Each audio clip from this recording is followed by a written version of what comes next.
Thank you all for coming today. I appreciate your time and attention to this very important transition of our school.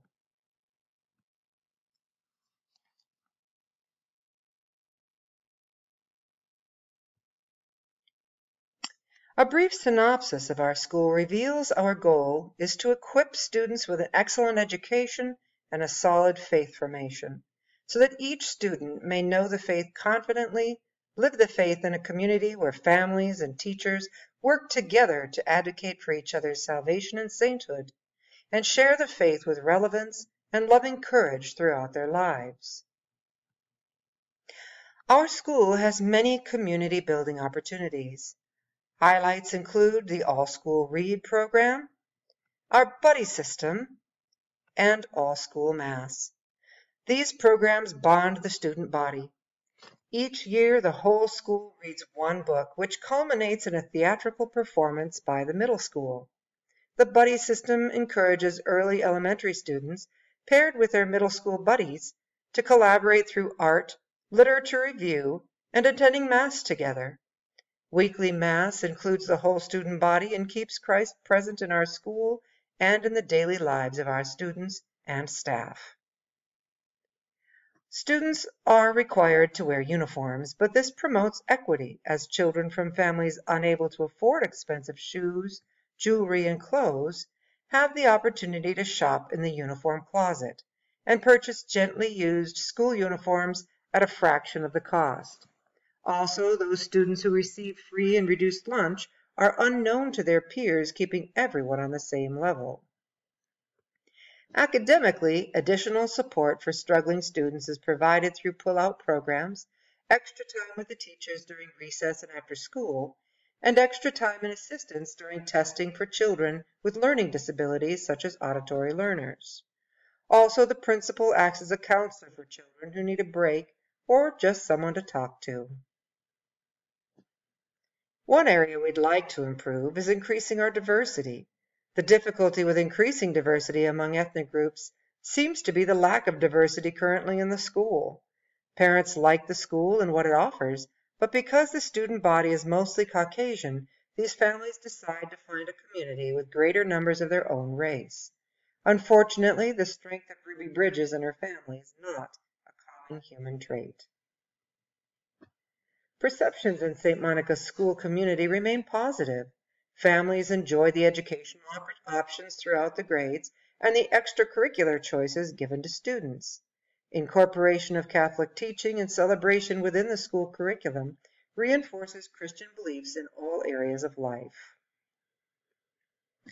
We're in the process of transitioning from a traditional mode of teaching to a Catholic liberal arts method, commonly called a Great Books program. It is a Socratic style of teaching which will engage students in vibrant community-building experiences and innovative curiosity-driven educational opportunities. For example, our hands-on science teacher offers middle schoolers advanced exposure to the world through challenging activities, such as learning the process of mummification using chickens. Upper elementary students work on building their own web pages, and early elementary students study the Gutenberg press and the printing process, and then produce a book of their own creation. Ultimately, change is hard. This gradual transition between completely different educational atmospheres has met some resistance from those unfamiliar with the benefits and processes of transition and from those who struggle with change of any kind. Hence, our meeting today.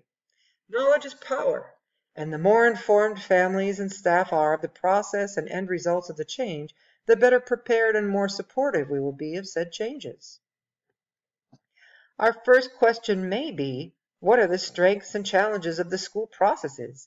This new approach is more curiosity-driven. It's a technique which incorporates discussion, inquiry, and big picture views of life. Challenges come more from inexperience and ignorance than the Socratic style itself. That's why we're here, to learn the processes of a Catholic liberal education and familiarize ourselves with the methods and freedom experienced with this open debate format. Some of the strengths are that it is more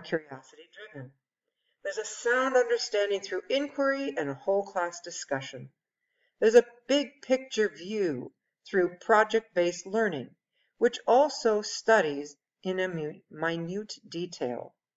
There's real-life relevance and a definite strengthening of Catholic understanding. Excuse me. Some of the challenges are the unfamiliar format. Transitions do take time. There's not quite 100% cooperation, but there are targeted professional development opportunities for our teachers. Fielding family questions is sometimes difficult simply because families are loath or reluctant to ask them.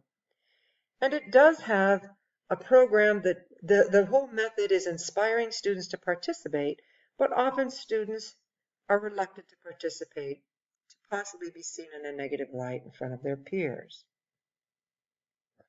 Understanding the effects of the new CLE system demands review.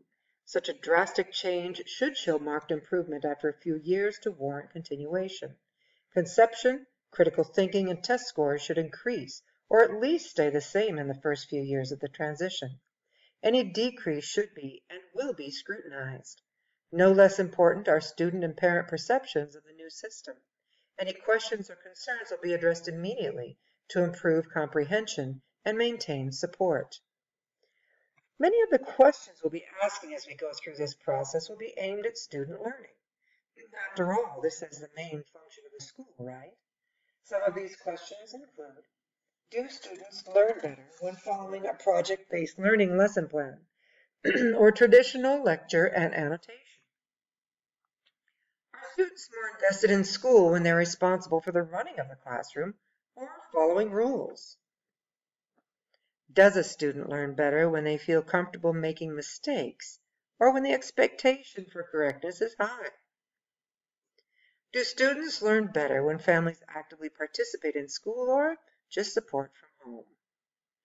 And do students score higher academically with high expectations of ownership for their education or a village approach where others assist their needs? I personally ask all of you to contact me with any questions you may have regarding your children and how this transition affects them. As a small school, St. Monica's opportunity to build an idyllic, robust community remains plausible. With the right attitude, successful improvement exists within our grasp.